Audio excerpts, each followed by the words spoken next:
As I said, because this is so intimate and private space, like protected space, when you're working like this, both of our private spaces are, if you like, invaded, and it creates a certain kind of intimacy within her. And intimacy is a very, very good space to be in De-armouring, because to be intimate means to be close to someone or to oneself. That's all it means, to be actually close to your core, close to the truth.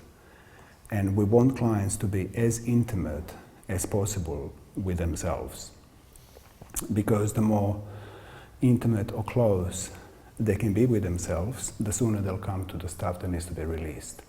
They go deeper inside themselves. And so touching these kind of parts, and the way I create intimacy in Xenia right now is by energy that I touch her with, is one of friendliness. It's one of, I'm your brother, I'm on your side. And I touch you closely, but I touch you with respect. And I touch you for your benefit. Those are the kind of energies that are coming out to me. Those are the energies that are coming out of my fingers.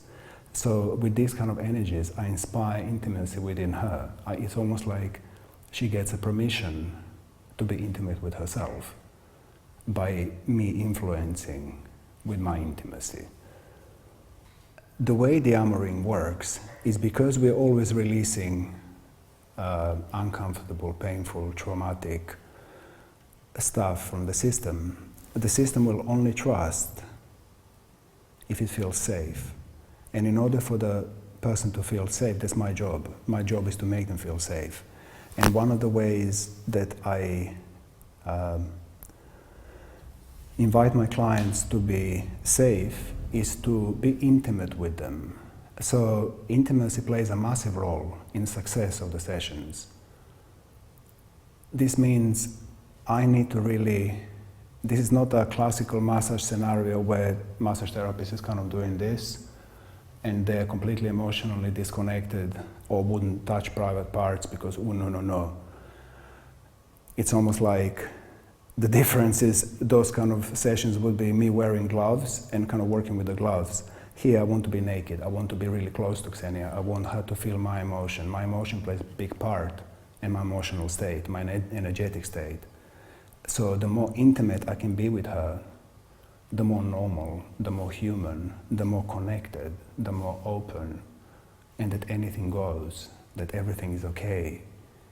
The more of those kind of energies I can bring into the session and surround her with those energies, the deeper she will go into the intimacy, therefore into trust, into safety, and therefore she will open deeper. Her process will go deeper.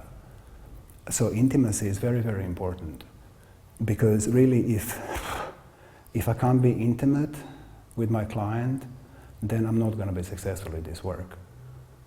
The container, space-holding container that I create is one of intimacy, one of closeness, one of being really true to oneself.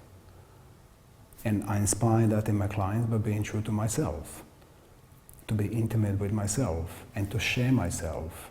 So the space that I create and the space that my clients walk into when they walk in through the door, I invite intimacy. It's almost like I demand intimacy. I'm not willing to have a relationship kind of like this with a client, because I know if we stay like this, they will never go deep because they won't feel safe. So my first job from the moment the client comes in fact, from the moment I start talking to a client, to exchanging emails, is for them to feel the space of intimacy that I'm creating. So intimacy, very, very good, very important. And very simple, so human, so normal.